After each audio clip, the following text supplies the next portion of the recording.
author brand. Okay, perfect. And if you don't have one, that's okay. If you have one and you see any of these elements missing, jot these down because you may want to go in and add these elements to your website.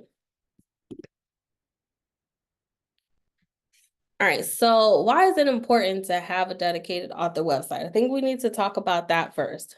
So an author website is your central hub for your brand. So a dedicated author website, it serves as your hub for all things related to your brand. So you have your about the author section, your book listings.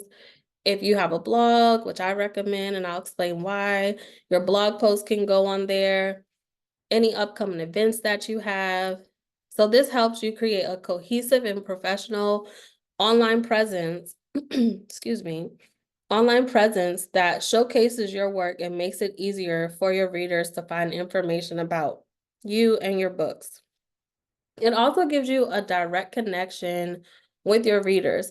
So when you're posting your flyers on social media, or if you're doing any, um, what is the word I'm looking for? Any podcast interviews, or you're going live and you're talking to people, where are you sending them to purchase your books? Are you sending them to Amazon?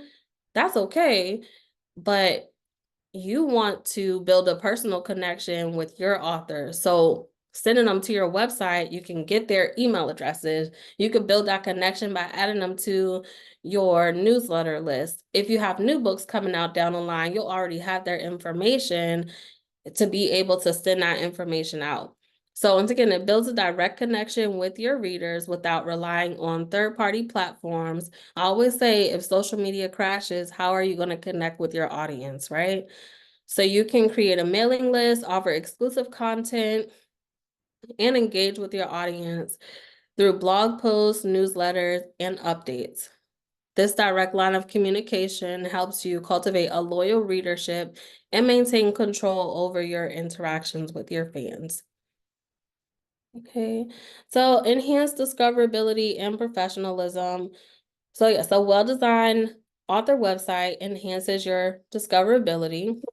So one thing I like about having an author website is being able to incorporate SEO, or search engine optimization.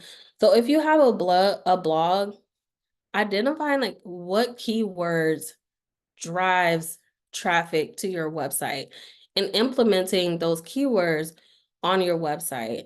So you could do this through a Google search. If we talked about earlier, we talked about identifying your unique voice. Do a blog series and make sure you have SEO rich keywords on your website that will drive traffic. And I can help you with that as well on the side if you're not too familiar with SEO. That's something that will really help you drive traffic to your websites. So write your topic. So this one, an author website can be an effective marketing and sales tool by integrating features. So you can have your bookstore promotional pages on there. You can promote your newsletter release. So if you're on here, so you were added to the Authors Impact Hub newsletter, right? So I had a direct connection with you. You were the first to know that the Authors Impact Hub website launched today. So I haven't even shared that within the group, but because you're on the newsletter, you're the first people to know that. So that's a great thing about having a website as well.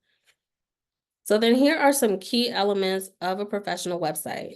So about the author page, your about the author page, it introduces you to your readers, sharing your background, writing journey, and personal insights. It should include a compelling bio, your achievements, any relevant information that helps readers connect with you on a personal level. So if you have an author bio and you feel like it needs to be enhanced, please reach out to me so that we can make sure you have an author bio that hits those main key points that it needs to hit, so people want to know who you are, what your message is, and want to connect with you more. Okay. So also a blog page. So I'll talk about this a lot. A blog allows you to share updates, insights, and content related to your writing and interest. So some people say that they use their blog as like their personal diary, and they can connect with their audience in that way. And if you depending on how you set your blog up, you can leave it so that your audience can leave comments and you can interact with them. So that's another really unique thing about a blog. And it is a great way to help boost SEO, search engine optimization as well. Okay. So contact information, of course, that's important. We want to make sure we know how to get in contact with you if they're wanting to do bulk orders or reach you to be on their podcast or radio or invite you out to schools to talk about your book. You want to make sure you have clear and accessible contact information for people that visit your website. Newsletter sign up. So we talk about this a lot. So as people are visiting your website, how do you get them to stick and become a part of your community, right? So you have a newsletter sign up feature that allows you to build and maintain a mailing list, offering an option to subscribe to updates, news, and exclusive content, helps you stay in touch with your audience. It's a valuable tool for direct communication, promoting new releases, and sharing important updates.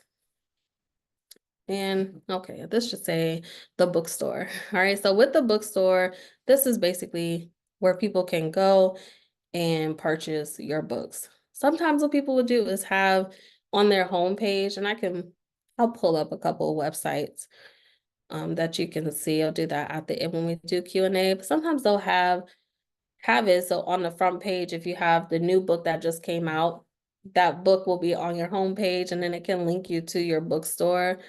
But I'll show a couple examples of that. All right, so strategy